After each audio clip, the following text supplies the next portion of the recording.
Ano nga bang wika ang mas mahalaga? Ang wikang pambansa natin Pilipino, wikang matulain, may musikang tono. Wikang ginamit ng revolusyonaryo ng mga bayaning dugoy ibinubo upang kalayaan ay ating matamo.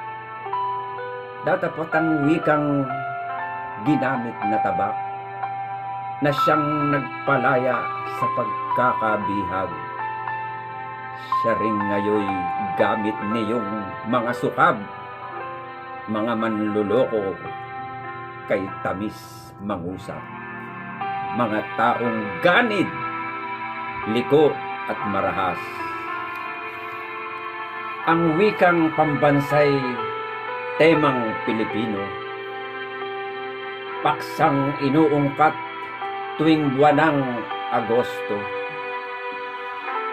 Ngunit merong wikang nais kong ipunto, mga wika ng Diyos sa Bibliang totoo na di mapaparam kumpara sa mundo.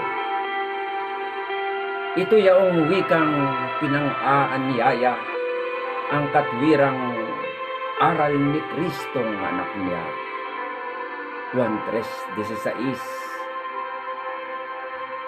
Sa Bibla'y winika, sino mang sa kanya'y sumampalataya, ang regalo'y buhay na hindi hahanggan.